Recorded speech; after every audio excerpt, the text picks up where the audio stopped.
Now, how the Parliament wants to look at it and see how best to work at it is the privilege of the Parliament, on which I cannot really debate here. But the BJP's position has been very clearly explained, and for the comfort of Mr. Chokar, I would like to say this.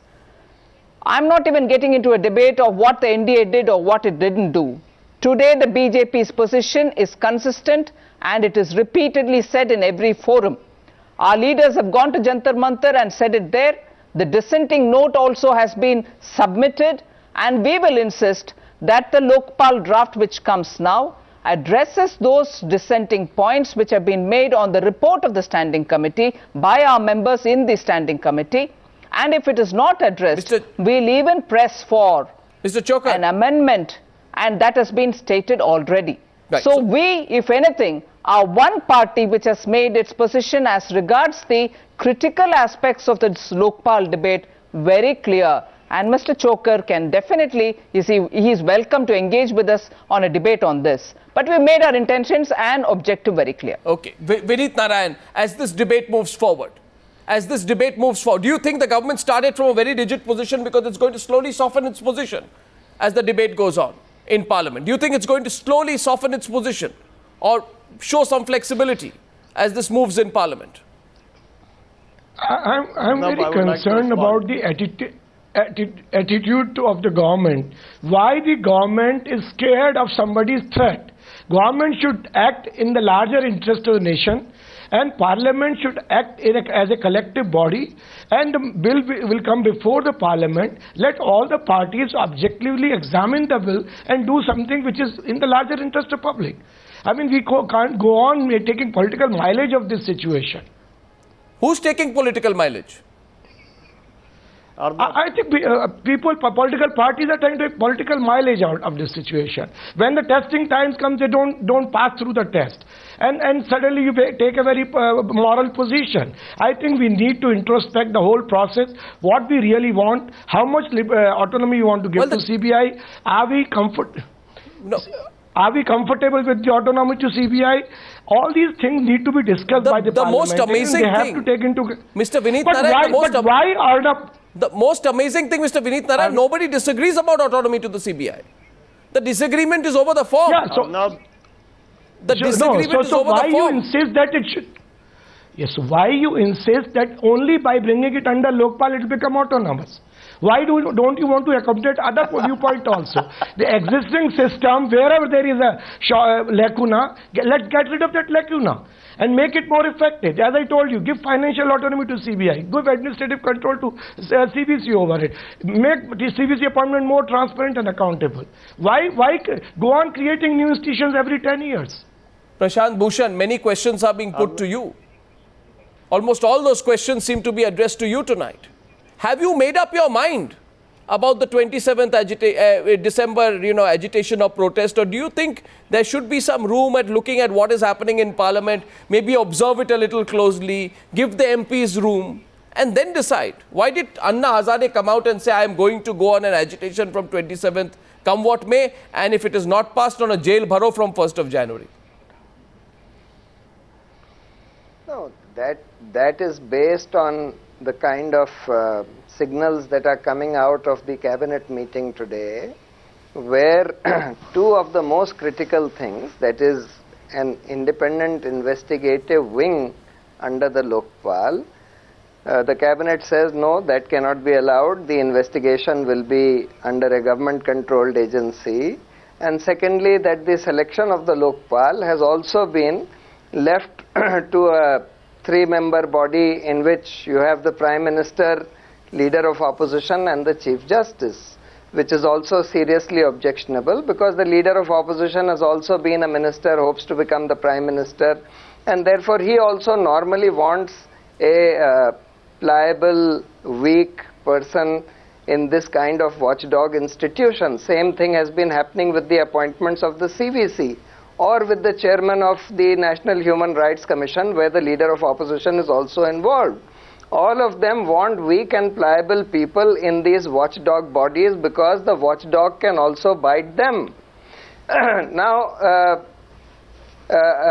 But coming back to this issue of supervisory jurisdiction that Vineet Narayan was saying or Vikas Singh was saying, why don't you make the CBI autonomous by giving supervisory jurisdiction to the CVC, etc. You see, CVC already has supervisory jurisdiction over the CBI under the CVC Act, but that has not worked because supervisory jurisdiction means nothing. The real control over the CBI is exercised by administrative jurisdiction, which means the power of transfers, postings, promotions, suspension, etc. That's how the government really controls the functioning of CBI officers. So therefore, that jurisdiction has to be vested with somebody. Now Mr. Vikas Singh says vest that with the director of the CBI. Now the question is, then you can, if you say that, well, we are creating CBI as the autonomous institution which will be in charge of all anti-corruption investigation, we can call that the Lokpal. But the point is, do you want a situation where just one person, that is the director of this institution, has all this power, or do you want to make this into a multi-member institution? Secondly, who will this director be accountable to? Who will have the authority to remove him or entertain complaints against him? And that is why we had provided for a multi-member Lokpal, which would be selected in a transparent way by a broad-based we are back to square one. Selection committee. So we are back to square one, Vikas Singh. We are back to square one. What was this all about? Vikas Singh, I want a response from you on the specific points on what Prashant Bhushan feels is a dangerous way of trying to appear to be empowering the CBI while actually not doing it. Mr. Singh. Actually, Prashant Bhushan did not hear what I said probably. I said that the appointment of the director should be made completely sort of immune from the governmental control, in the sense that it should be a statutory committee where government will not have the primacy of deciding who should be the director. And I said within the CBI, either the director or a committee appointed by the director of senior officers could consider transfer and posting and all other promotional matters concerning the officers of the CBI. As far as now policing the CBI is concerned, I will ask Prashant Bhushan, tomorrow if supposing something were to happen within the Lokpal, who will police the Lokpal then? If the CBI also want to be under the Lokpal. I mean, we are a country where you will not be getting people from the Himalayas to come and manage these institutions. You will be getting people from the same system. So you will have an opportunity where you will have people from the system who will be able to creep into these institutions. Mr. Bhushan's response. I mean, it's a question of... Mr. Vikas Singh, in the Jan Lokpal bill, we have taken care of all these issues. That is why we have a multi-member Lokpal, so that power does not vest with only one director. So we have a multi-member Lokpal. Then the question is, who is to select this Lokpal? We have provided for a broad-based, largely independent of the politicians who have a vested interest in the matter, selection committee through a transparent process. And accountability is multi-layered. Firstly, the Lokpal has to function transparently. Secondly, the Lokpal, if there is any complaint against the Lokpal, any citizen can make it to the Supreme Court, which will appoint a bench to inquire into the matter, and they can order the removal of any member of the Lokpal. So far as the machinery under the Lokpal is concerned, there will be independent complaints authorities to look into complaints against them. Then there will be an annual financial and performance audit of the entire machinery by the CAG, which will go to the similar safeguards for the CBI director too. Mr. Bhushan, there could be similar safeguards for the CBI director too. That could be the argument. Person. You should not say something. All the authority in a single person. That's why we have a multi-member body. Mr. Singh has raised a similar rosy picture was created. Now about the investigation, the multi-membership is not going to answer what Mr. Singh has raised. If it is a particular complaint, who would investigate? Inquiry is different. I know Supreme Court. Every Supreme Court putting up a bench would not suffice. is talking about an investigation. What all Mr. Singh was saying is let it be honest, whether you call it autonomous or whatever it is, honest. Now, the second. So then Mr. Arnab, my answer is, you have heard all the 6. They have their own views based on their own perceptions. Now, what Prashant Bhushan wants is, we must have Lokpal as a DGP. Super DGP, Director General of Police, who would be a police by himself. He would have an investigation. He will have a superintendent. Only thing is prosecution is nowadays under the. Now let us not make a police swing up the entire Lokpal. Let us all look. We have not looked at the draft. Again, I am also saying I am at loss today because I have not looked at the draft. What Mr. Singh said or what Mr. Vinay said could perhaps be there.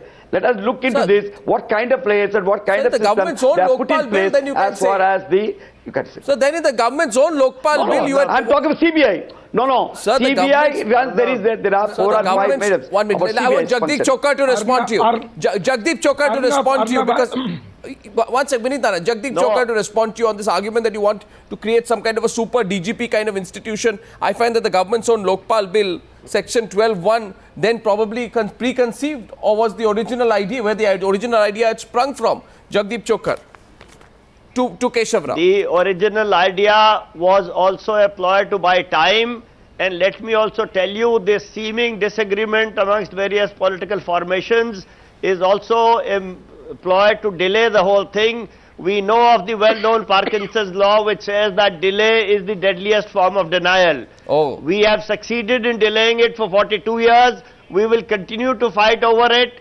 The decisions have to be made by the cabinet the night before the bill has to be presented. The political parties will respond only after they have had 21 days to read the draft.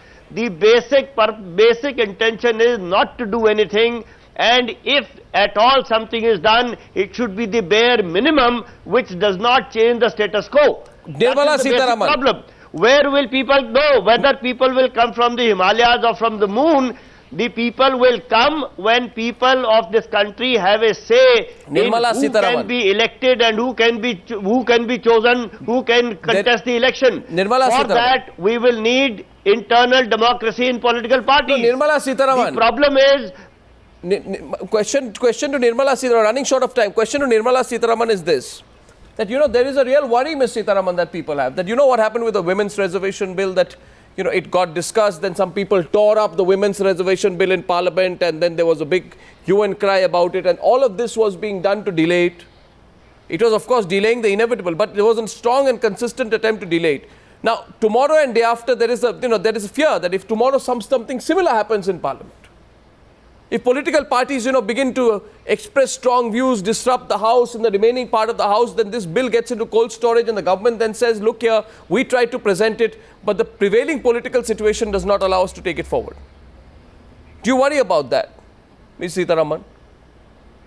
Yes, I worry about that because the BJP is keen on getting a good, strong Lokpal, and we are really participating in a very constructive fashion. We have clearly laid out all our views on it.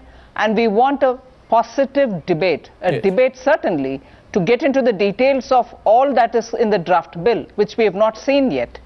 But we certainly want a discussion, and we are committed to having a strong bill.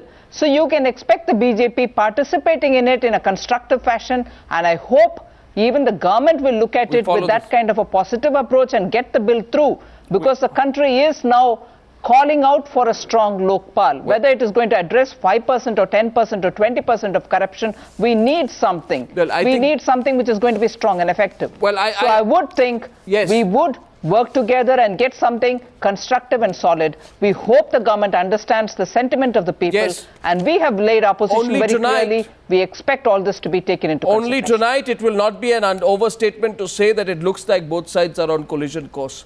But this story changes quicker than we think sometimes. Thank you very much, ladies and gentlemen, for joining me. Thank you.